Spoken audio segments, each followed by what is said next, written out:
Tafadhali tuketi chini.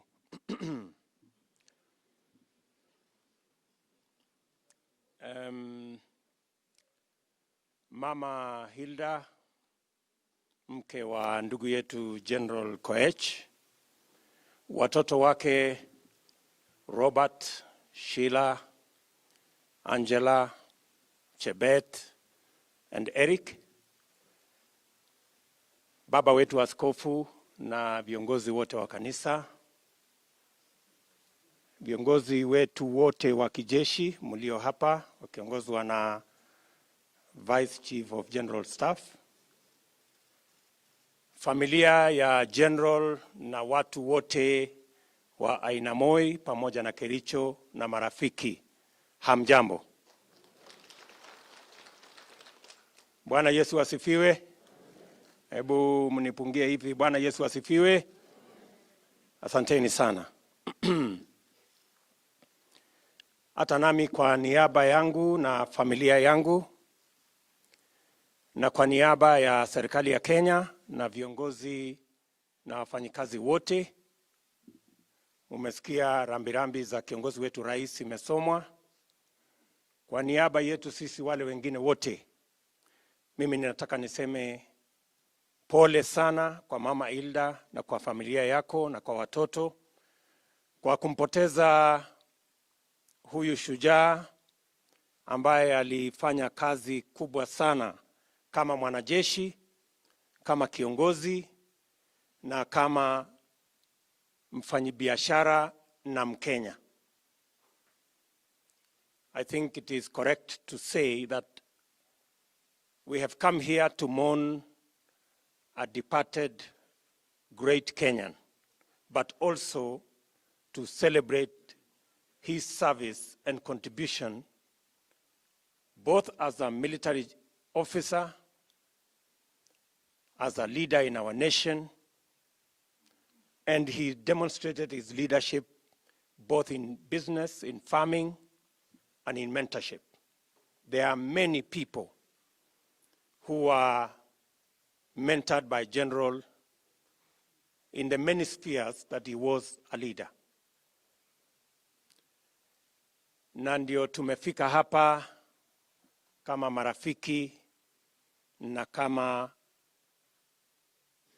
viongozi tuweze kuungana na familia, majirani na watu wa hapa Kericho kumenzi na vile vile kumzika huyu muungwana. Kwa sababu viongozi wengi wameongea, mimi nitafupisha. Kwanza niseme ya kwamba hata nami nilimjua General Koech na nilipata kushirikiana na yeye wakati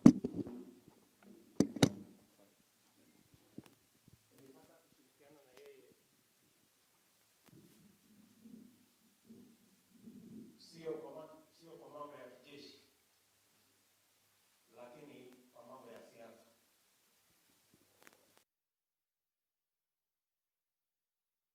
That I can say, it is true that for those of us Kenyans who were born Kalenjin, General was a cut above many. The relationship between General and his wife was extraordinary by Kalenjin standards.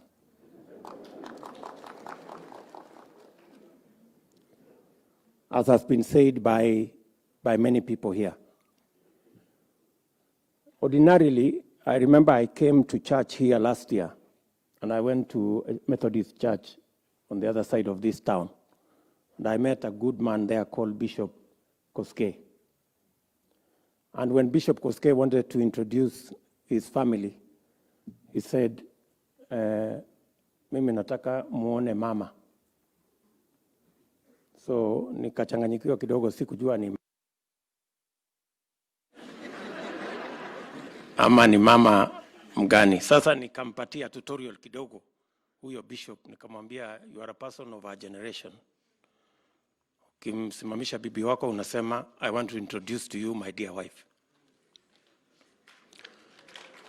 But General, despite being of the older generation from us, he gave us a lot of competition in the manner in which we treat our wives, and he became an example, and a great example. And I saw it here, that Eric is slightly ahead of General.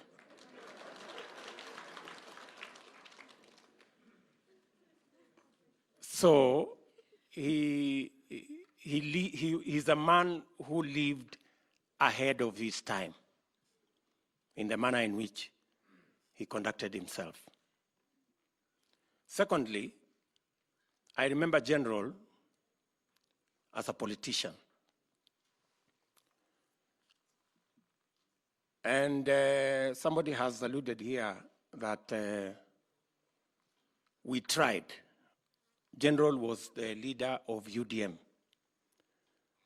When we ran out of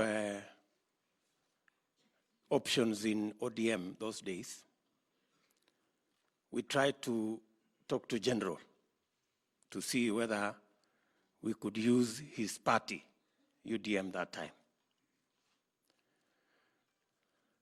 And that is when I discovered that he was a resolute, trained, and I agree with General Murunga that he was properly trained. Because we tried every trick that we could to try and persuade him. And I remember even one time putting a call to Brigadier Boynet to solicit for his help. But we did not succeed. And therefore, I want to confirm that he was properly trained in terms of tactics and strategies. Alitushinda. So we had to look for other options. And that is when I discovered that General was a very firm person. And I celebrate him as a man who said what he meant and meant everything he said. And finally, General was a good businessman and a great farmer. I remember when Eric, his son, and members of his family visited me in Eldoret. And I had to send my farm fellow to come and look at what General is doing, because his son persuaded me that General's farming was better than mine. And it is true. I later discovered that it was. And so I have had to learn a few things from General, although my farm is not doing very well, like General's, but I am bado naongea na Eric, nione vile anaweza kunipanga kidogo. He is also a friend of my children. So again, there we have a Kenyan who was willing to help other people, to learn from him. There are many military men who learned from him, and there are many farmers, including myself, who've had to get a lesson or two from General. And he never withheld that which he could share with others. And therefore, to the family, we want to say thank you very much. And finally, there was a time I used to think that somebody who is 60 is very old. I am now 54, and 60 is not too far. And therefore, I've come to learn the hard way that at 70, you are not very old. And I think I can say correctly that General left us before his time. If our systems were working properly, maybe we would have saved General and he would have been here to continue to do the good work that he did. But we have to defer to God and say, maybe God's timing is the best. But having said that, there is still a possibility for us to take our life expectancy slightly higher. And that is why the President and those of us in government today had identified universal health coverage as a big component of how we can take Kenya forward and how we can save loss of life unnecessarily. And that is why it is very important, even at this point in time, for all of us to realize that we need to be careful about the place where we are, not just as a country, but as the entire globe. We have a very serious pandemic in our midst, and we shouldn't take the advice of our health professionals lightly or for granted. I am asking that every Kenyan, wherever they are, they must take the guidelines that have been given on the wearing of masks, on ensuring that we keep social distancing, on avoiding unnecessary travel, on avoiding unnecessary crowded areas seriously. We should.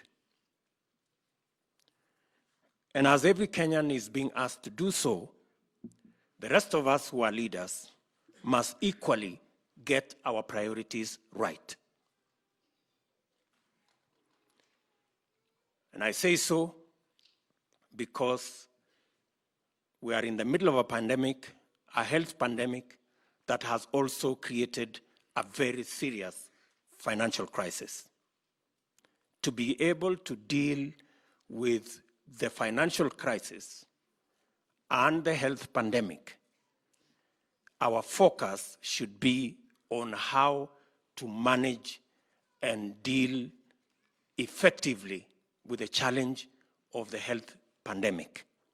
To be able to deal effectively with the health pandemic, there is no other place to start other than making sure that our healthcare workers are properly equipped with personal protective equipments, and they are paid and their allowances taken care of, and all the issues they have raised addressed. We have asked the ministry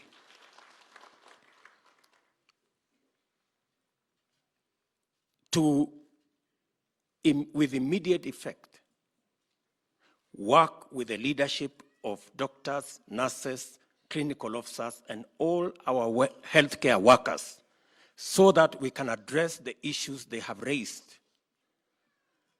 as the first step and a priority step in ensuring that we deal with the health pandemic, which will give us the opportunity to also deal with the financial crisis.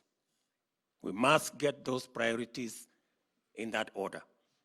Our healthcare workers come first, and their issues and their concerns, because they are the only frontline generals we have in dealing with the pandemic, which will then give us an opportunity to deal with the financial crisis. I am also asking county governments. All county governors must prioritize issues to do with doctors, nurses, clinical officers, their concerns, their salaries, their personal protective equipment should take precedence and priority over any other consideration until we are through with the pandemic. Therefore, as we ask the healthcare professionals to engage with us, they too understand where we are. And therefore, it is important at this point in time that all of us are focused in the correct priorities. Ya muhimu kwa sasa ni kuhakikisha kwamba yale mahitaji, maswala madaktari na nurses na clinical officers wanatuuliza, tunayashughulikia kwanza kabla hatujashughulikia mambo yale mengine. Kama serikali ya kitaifa tumesema ya kwamba hata ile PPEs ambazo bado ziko na shida ya investigation zitolewe wakati hata investigation inaendelea, ndio madaktari waweze kupata personal protective equipments.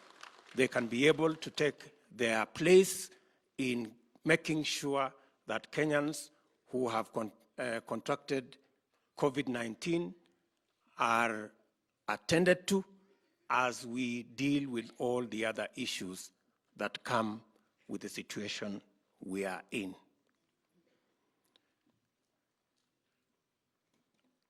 I think it is reckless and it is irresponsible for anybody to say that we wait for political processes so that we can find the money to address the pandemic that we are in. I think that is putting the cart before the horse. Let us sort out the pandemic. The political processes will follow.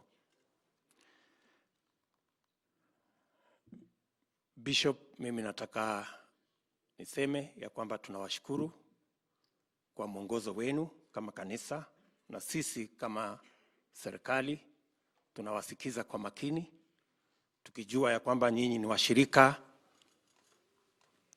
wa kujitolea in the partnership between the church and the state, and we will continue to work together. And General, as a Christian, as a military man, as a father and a farmer and a true Kenyan patriot, was a great example of the blend between the state and the church. Na kwa hivyo, on my behalf again, on behalf of my family, to the family of General, we are truly remorseful for the loss of your dad, of your father, and of this great Kenyan patriot that we all adored as a father figure. Kwa hivyo, asanteni sana, na kwa watu wote wa Kericho, poleni. Ngalek cho mi emet cho komosi wasiwasi. Imole njingole ngom jorindet kotabne ginindet. So si tanyage mwa betut age, lakini ongetebi tugul nengom. Ngiwe loget icheng boynet kongoriok muriat eng yu, komeutie boynet isub muriat.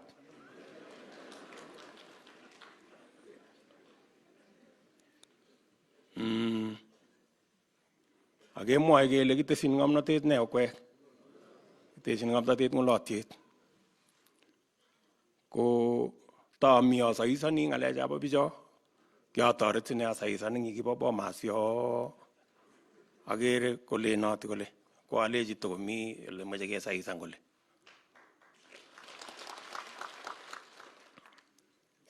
Maunoto amu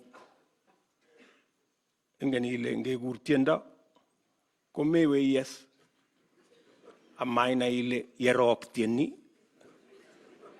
kone nerubei.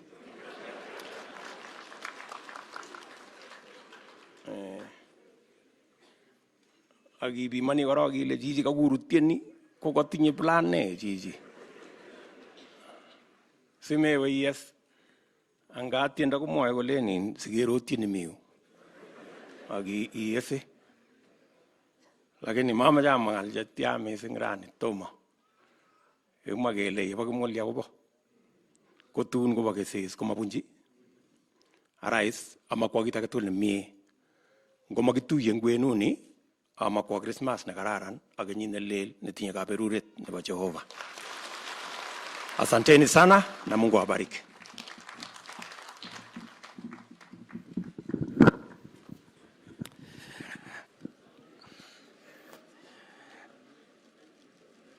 Thank you very much, Your Excellency, for those wonderful words.